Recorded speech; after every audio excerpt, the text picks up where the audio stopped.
Hi అండి అందరికీ. నేను మీ Anusha Krishna. Welcome back to our channel. ఈరోజు స్టోరీ వచ్చేసి dear secret wife part 13. Chemo start చేసి కొద్ది రోజులే అయినా ఆ మెడిసిన్ ఎఫెక్ట్ వల్ల జుట్టు కొంచెం రాలిపోయి చేతి నిండా సెలైన్లతో చిక్కి శల్యమై ఉన్న తనిష్ని చూడగానే తన్వి కంటి నిండి కన్నీళ్ళు జలజల రాలాయి. ఆమె ఏడుపు రిషి మనసుని నిలువనీయడం లేదు. ఆమెను ఎలా ఓదార్చాలో అతనికి తెలియట్లేదు. అందుకే ఆమె భుజం చుట్టూ చేయి వేసి, నీ కంట్లోంచి కన్నీరు నా కోసం మాత్రమే రావాలి, ఇక ఎవరి కోసమూ కాదు. వాడి కోసం నీ కంట్లోంచి ఇంకొక్క కన్నీటి బొట్టు రాలినా పేషెంట్ అని కూడా చూడకుండా వీడిని పైలోకానికి పార్సిల్ చేస్తా, మైండ్ ఇట్ అని బేస్ వాయిస్లో సీరియస్గా తనిష్ వైపు చూస్తూ చెప్పాడు రిషి. అతని బేస్ వాయిస్కి ఫేస్లోని సీరియస్నెస్కి తన్వి కొంచెం జంకి కన్నీళ్ళ ట్యాప్ని కట్టేసి రిషి బాహువుల్లోంచి విడివడి తనిష్ బెడ్ ముందు మోకాళ్ళపై కూర్చుని అతని చేతుల్ని స్పృశిస్తూ మనసులోనే మౌనంగా రోదిస్తున్న తన్వి వైపు చూస్తూ, వాడు ఎవరో తెలియకుండానే నువ్వు ఇంతలా బాధపడుతున్నావంటే వాడే నీ తోడబుట్టిన బంధం అని తెలిస్తే నువ్వు ఇంకెంతలా బాధపడతావో. ఎలాగైనా నా బామ్మర్దిని బ్రతికించి నీ ముందు నిలబెడతాను అని మనసులో అనుకుంటూ, చెప్పింది గుర్తుంది కదా, నీ కంట్లోంచి కన్నీరొస్తే వీడిని నరకానికి పార్సిల్ చేసేస్తా అని ఇంకొకసారి బేస్ వాయిస్లో చెప్పి, నేను డాక్టర్తో మాట్లాడేసి వస్తాను అంటూ అక్కడి నుంచి బయటకు నడిచాడు రిషి. తనిష్ వైపు దీనంగా చూస్తూ, నాకున్న ఒకే ఒక్క బంధానివి నువ్వు. నువ్వు కూడా దూరమైతే నేను తట్టుకోలేను. మన పరిచయం ఒక విచిత్రమైనదైనా తర్వాత మనిద్దరం తోబుట్టిన వాళ్ళం అయ్యాం. ఇప్పుడు నన్ను వదిలేసి ఎలా వెళ్ళిపోతావు? గట్టిగా ఫైట్ చేయి అన్నయ్య. నా కోసం నువ్వు బ్రతకాలి, నీ చెల్లి కోసం బ్రతకాలి అంటూ మౌనంగా రోదిస్తుంది తన్వి.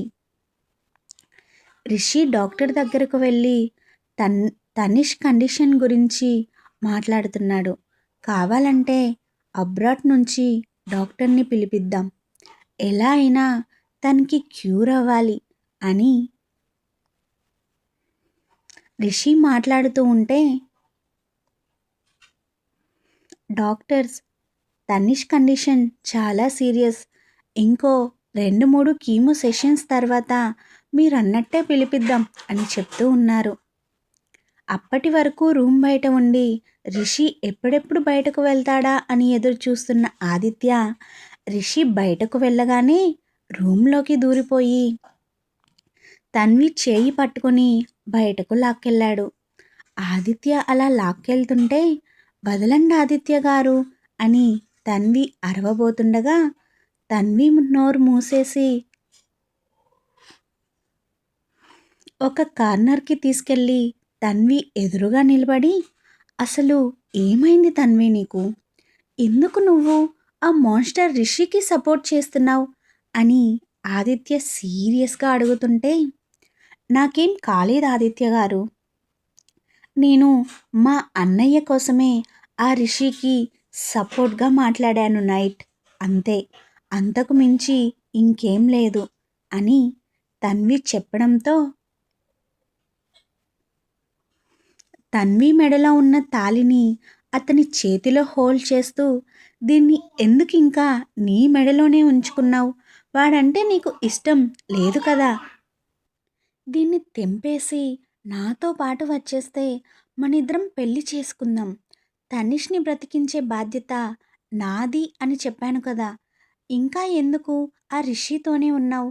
నీకు కావాల్సింది మీ అన్నయ్య ప్రాణాలే అయినప్పుడు నేను మీ అన్నయ్య ప్రాణాలకి హామీ ఇస్తున్నాను అని చెప్తున్నాను కదా.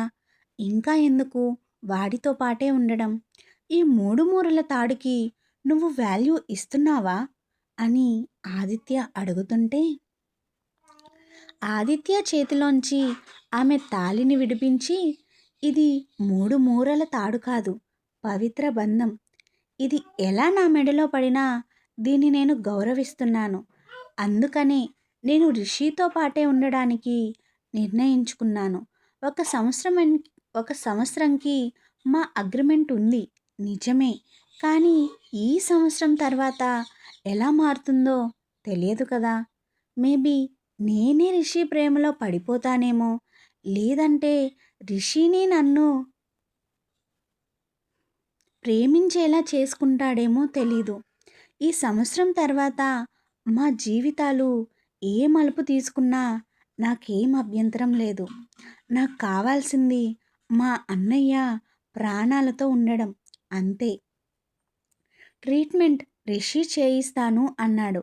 నేను అతని అగ్రిమెంట్కి సైన్ చేశాను, అంతే అని తన్వి అంటుంటే, నీకు కావాల్సింది మీ అన్నయ్య ప్రాణాలే అని నువ్వు అంటున్నావు, కరెక్టే. కానీ నేను నిన్ను పెళ్లి చేసుకోవాలి అనుకున్నాను కదా. నేను నిన్ను ప్రేమించాను అని చెప్పాను కదా. నీకు కూడా నేనంటే ఇష్టమయ్యే కదా నాతో పెళ్ళికి నువ్వు ఒప్పుకున్నావు.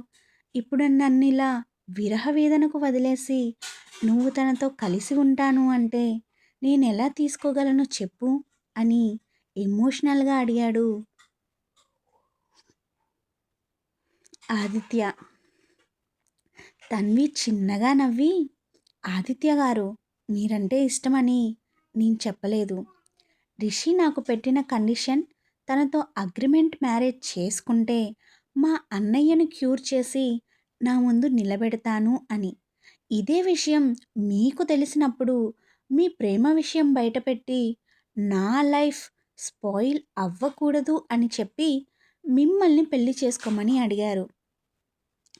రిషి కంటే మీరు బెటర్ అని మాత్రమే మీతో పెళ్ళికి ఒప్పుకున్నాను, అంతే తప్ప మీ మీద ఉన్న ఇష్టంతోనో ప్రేమతోనో కాదు అని తన్వి చెప్తుంటే ఆదిత్య మనసు ఒక్క క్షణం బాధతో మూలిగింది. ఆమె మనసులో అతనికి స్థానం లేదు అని తెలిసి, కనీసం నన్ను ఒక మంచి ఫ్రెండ్గా కూడా చూడలేదా అని ఆదిత్య అడగ్గా, మిమ్మల్ని ఒక మంచి ఫ్రెండ్గా చూశాను కాబట్టి,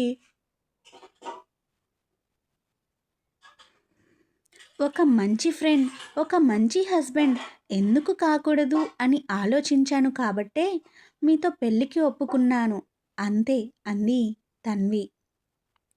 ఆమె అలా చెప్తుంటే రిషి మీద ఆదిత్యకు ఉన్న ద్వేషం ఇంకొంచెం పెరిగింది. నాకు నీ మనసులో స్థానం లేకపోయినా నాకు మాత్రం నువ్వే కావాలి. నువ్వు నాకు మాత్రమే సొంతం కావాలి. రిషిని తప్పించి ఎలాగైనా నిన్ను నా దానిని చేసుకుంటాను అని మనసులో అనుకుంటూ, ఇక ఇంతేనా మన బంధం అన్నాడు ఆదిత్య. మీరెప్పుడూ నాకు మంచి ఫ్రెండే ఆదిత్య గారు, కానీ మీరనుకున్న విధంగా ఆలోచించి మాత్రం మీతో పెళ్ళికి ఒప్పుకోలేదు. ఇది మీరు అర్థం చేసుకుంటారని అనుకుంటున్నాను అని చెప్పడం పూర్తి చేసి, నేనిక వెళ్తాను, ఆయన నా కోసం ఎదురు చూస్తుంటారు అని అక్కడి నుంచి తన్ని రూమ్ వైపుగా అడుగులు వేసిన తన్వి ఏదో బలమైనది గుద్దుకుని కింద పడబోయింది. తన్వి ఎక్కడా అని వెతుక్కుంటూ వచ్చిన రిషికి తన్వి ఆదిత్యతో మాట్లాడుతూ కనిపించడంతో తను ఏం మాట్లాడుతుందో విందామని ఆ కార్నర్ సైడ్ ఉండి వాళ్ళు మాట్లాడినదంతా వింటూ ఉన్నాడు రిషి. ఇప్పుడు తన్వి రిషిని గుద్దుకొని పడిపోవడంతో అతని చేత్తో ఆమె నడుముని గట్టిగా పట్టుకొని ఆమె పడకుండా ఇంకొక చేత్తో ఆమె చేయిని హోల్డ్ చేశాడు. ఏదో గట్టి స్తంభం తగిలి కింద పడిపోతాను అనుకొని కళ్ళు మూసుకున్న తన్వి కింద పడకపోవడంతో రిలీఫ్గా ఫీల్ అవుతూ కళ్ళు తెరిచి చూడగానే ఆమె కళ్ళల్లోకి చూస్తూ కనిపించాడు రిషి.